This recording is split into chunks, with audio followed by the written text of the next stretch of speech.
Bakit takot ang China sa militar ng Pilipinas? Hindi ko inaasahan na ganito pala ang kaya nating gawin. Kaya pala hindi tayo basta-basta nasasakop ng karatig bansa, lalo na ng China. Ano ang meron ngayon sa Pinas at tila napapadalawang isip na ang China? Mga kayang gawin ng Pilipinas laban sa mga Tsino, yan ang ating alamin.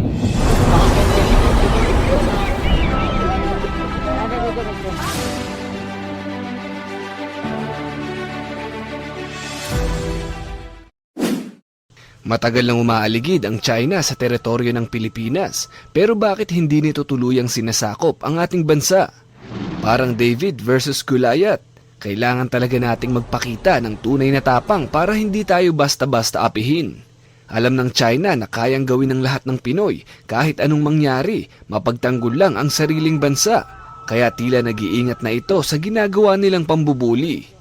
Unang katangian ng Pilipinas kung bakit takot ang China ay ang pagiging matalino natin. Mabusising pag-iisip sa bawat galaw ng ating militar.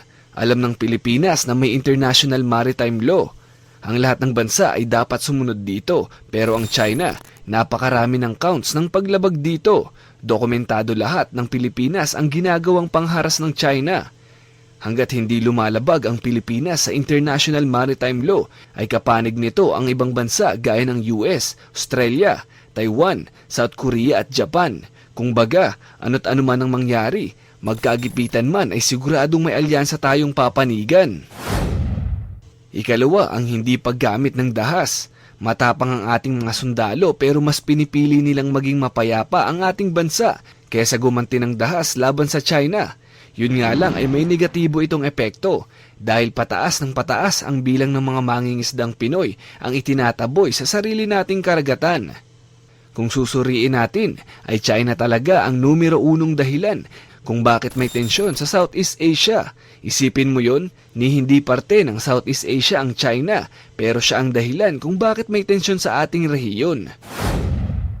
Ito ang 9-dash line na kiniklaim ng China. Kanila raw ayon sa kanilang mga ninuno. Ito ang kanilang bansa. Ito ang Brunei, Malaysia, Vietnam, Taiwan at Pilipinas. At lahat ng karagatan ng 5 bansang ito ay inaangkin ng China. Hindi naman siya masyadong gahaman. Opo. Pati nga yung kabilang side ng Taiwan ay kanila rin daw. Isa sa mga dahilan kung bakit gustong-gusto ng China ang ganito kalawak na karagatan ay dahil naglalaman ito ng 190 trillion cubic feet ng natural gas at 11 billion barrels ng langis. Kung susumahin ay talagang sobra-sobra ito para sa kanilang pangangailangan. At pwede pa nilang pagkakitaan sa pamamagitan ng pag-e-export o pagbebenta sa ibang bansa. Imaginin mo yon, ibinibenta mong mga produkto ay hindi naman sa iyo. Noon pa ay talagang binabahayan na ng China ang mga parting ito. Kabi-kabila ang pagpapatayo nila ng mga military base, mga pangisdaan at mga minahan ng krudo at langis. Noon ay paisa-isa lang ang pananakop ng China pero ngayon talagang nagiging agresibo na sila sa kanilang pag-abante.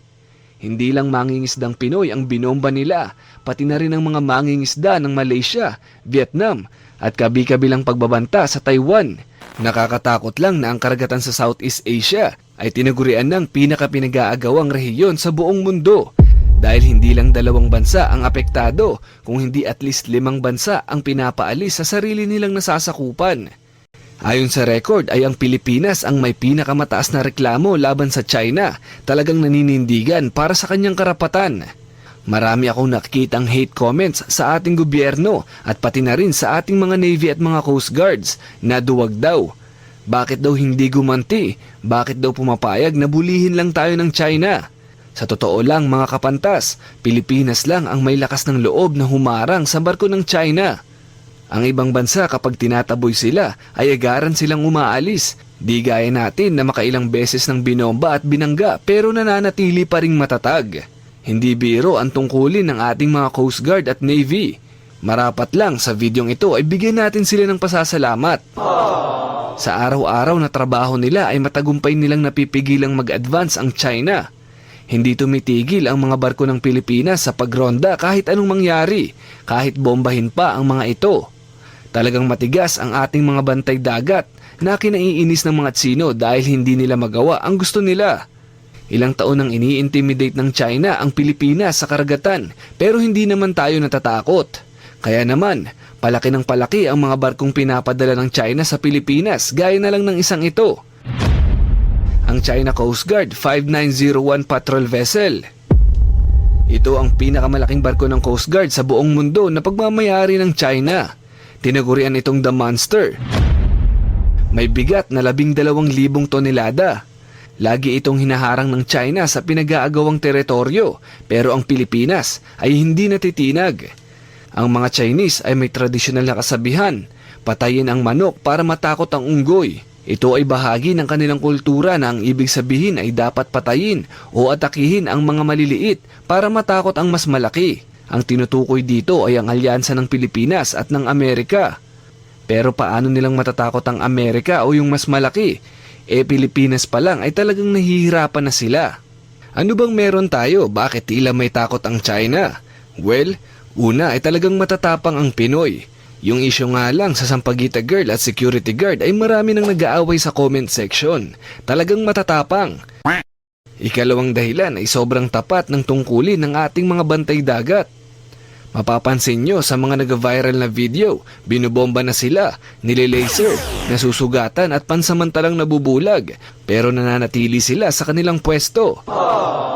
Ikatlong dahilan ay suporta ng gobyerno. Nitong nakaraang taon ay itinaas ang kanilang defense budget ng 40% kumpara sa nagdaang taon. Katunayan, nakabili na ang Pilipinas sa India ng isa sa mga advanced na rocket launchers, ang BrahMos Supersonic Cruise. Ang bala nito ay 3 beses na mas mabilis sa speed of sound. Halos imposible itong makontra o matamaan sa ere habang lumilipad dahil sa bilis nito. Hindi lang nito pwedeng atakihin ang kalupaan. Pwede rin ito sa mga fighter aircrafts, mga barko at mga submarines. Ang nabili natin sa India ay 4 na piraso nito na nagkakahalagang 375 million USD o sa peso ay 21 billion pesos. Nakapwesto ang 4 na ito sa iba't ibang bahagi ng Pilipinas na nakaharap sa West Philippine Sea. Ang pagpwesto nito ng Pilipinas ay hindi nangangahulugang handa na tayong umatake sa mga China vessels. Ito ay 100% na pandepensa lamang. Kung napapaisip kayo kung ano ang kayang gawin ng isang BrahMos, ay kaya lang naman itong pasabugin ng isang malaking barko sa isang iglap lang. Sobrang powerful ng mga rocket launchers na ito, kaya naman ang China ay lalong nag-iingat sa kanilang ikinikilos. Ang huling nakikita kong dahilan kung bakit takot ang China sa Pilipinas ay ang suporta ng publiko. Kung dumating tayo sa oras na kailangan ng mga volunteers para ipaglaban ng bansa, ay sigurado akong maraming Pilipino ang handang magbuwis ng kanyang buhay para sa bayan. Kaya sa ngayong payapa pa, marapat lang na suportahan natin ang mga nasa frontline. Sa araw-araw na pagpasok nila sa kanilang trabaho, ay hindi natin alam kung anong pwedeng mangyari sa kanila sa pagtayo sa ating nasasakupan. Kaya imbes na mangbash ay ipanalangin na lang natin na maging ligtas sila araw-araw. Ang isa pang ikinaiingat ng China ay ang alyansa ng Amerika at ng Pilipinas. Nung mabalitaan ng Amerika na aprobado na ang pagpapatayo ng temporary military base ng US sa pantalan ng Pilipinas ay tila nag-init ang ulo ng kanilang leader. Ayaw ng China na may dagdag proteksyon ng Pilipinas dahil siguro ay hindi na nila malayang magagawa ang paunti-unti nilang pag-advance sa pinag-aagawang karagatan. Ikaw kapantas, ano ang iyong palagay sa isyong ito? I-comment mo sa ibaba. Yun lamang po para sa video ito. Uli, ako si Mr. Pantas at sa channel na ito, libre ang matuto.